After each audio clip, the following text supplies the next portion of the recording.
نحمده ونصلي على رسوله الكريم اما بعد فاعوذ بالله من الشيطان الرجيم بسم الله الرحمن الرحيم سبحان الله وبحمده سبحان الله العظيم اللهم انفعنا وعلمنا ما ينفعنا وزدنا علما آمین یا الہی آمین۔ السلام علیکم ورحمۃ اللہ وبرکاتہ۔ امید کرتی ہوں کہ آپ سب خیریت سے ہوں گے انشاءاللہ۔ ہم اپنی بک کا سلسلہ شروع کرتے ہیں، میرا جینا میرا مرنا رب العالمین کے لیے۔ لاسٹ ٹائم جو ہم نے ٹاپک جس پر بات کی تھی وہ تھا حسن خاتمہ، تو آج انشاءاللہ ہم اسی کو کنٹینیو کرتے ہوئے مزید آگے لے کے چلیں گے۔ جس پر بات کریں گے وہ ہے خوف اور امید کے ساتھ۔ شروع کرتے ہیں۔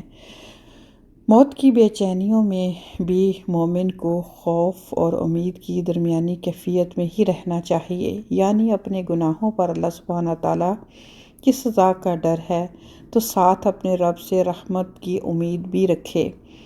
رسول اللہ صلی اللہ علیہ وآلہ وسلم نے ایک نوجوان کے پاس تشریف لائے جبکہ وہ موت اور زندگی کی کشمکش میں تھا، تو آپ صلی اللہ علیہ وآلہ وسلم نے دریافت فرمایا، کیسے ہو؟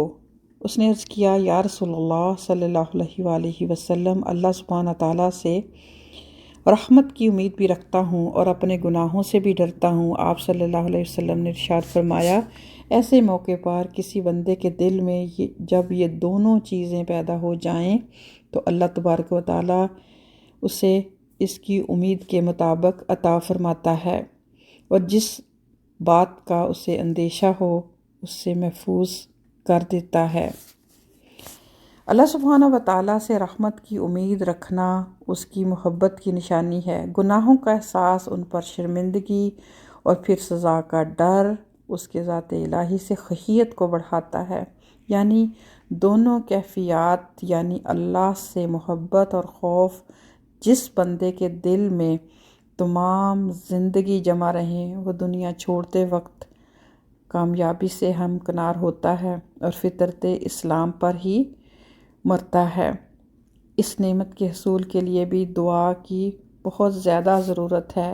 ایک مرتبہ نبی پاک صلی اللہ علیہ وسلم نے برا رضی اللہ تعالیٰ عنہ سے فرمایا کہ سوتے وقت باوضو اور دائیں پہلو پر لیٹتے ہوئے اس دعا کو پڑھا کرو، اور فرمایا کہ اگر تم اس حالت میں وفات پا گئے تو تمہارا خاتمہ فطرت اسلام پر ہوگا۔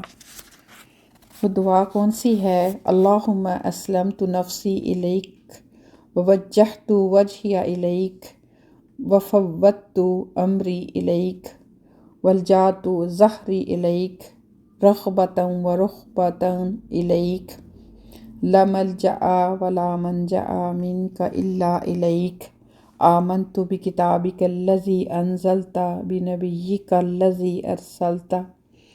ترجمہ ہے، اے اللہ، میں نے اپنے نفس کو آپ کی سپردگی میں دے دیا اور اپنے چہرے کا رخ آپ کی طرف کر لیا اور اپنے کام کو آپ کے سپرد کر دیا اور آپ سے ہی اپنا سہارا لیا، اس حالت میں کہ امید اور خوف آپ ہی سے ہیں، سوائے آپ کے نہ کوئی جائے پناہ ہے اور نہ کوئی جائے نجات۔ میں آپ کی کتاب پر ایمان لایا جو آپ نے اتاری اور آپ کے نبی پاک صلی اللہ علیہ وسلم پر ایمان لایا ہوں جن کو آپ نے بھیجا ہے۔ تو بہت ہی پیاری دعا ہے، اگر آپ کو یاد ہے تو ٹھیک ہے، اگر آپ کو یاد نہیں تو ہمیں اس کا اہتمام کرنا چاہیے جیسے کہ نبی پاک صلی اللہ علیہ وسلم نے فرمایا۔ تو یہ تو ہم جانتے نہیں ہیں، کوئی بھی نہیں جانتا کہ وہ کون سا وقت ہے جو کہ ہمارا آخری ہوگا۔ جیسے اکثر اوقات ہم سنتے ہیں کہ فلاں سویا ہوا دوبارہ اٹھا ہی نہیں، پتہ نہیں کیا ہو گیا، لیکن یہ ہے کہ اس کا وقت جب ختم ہو گیا تو ہم سب اس چیز کا ہمارا ایمان ہے کہ نہ ایک گھڑی ادھر نہ ادھر، تو وہ وقت مقرر ہے، بس فرق یہی ہے کہ ہم اس کے بارے میں جانتے نہیں۔ تو اس کی تیاری ہمیں ہر وقت جو ہے وہ کرتے رہنا چاہیے، اور اس دعا کو اپنے اوپر جو ہے وہ لازم کر لیں۔ تو اپنا بہت خیال رکھیے گا، انشاءاللہ مزید اچھی باتوں کے ساتھ اسی ٹاپک سے ریلیٹڈ اگلے لیکچر میں ملاقات ہوگی۔ السلام علیکم ورحمۃ اللہ وبرکاتہ۔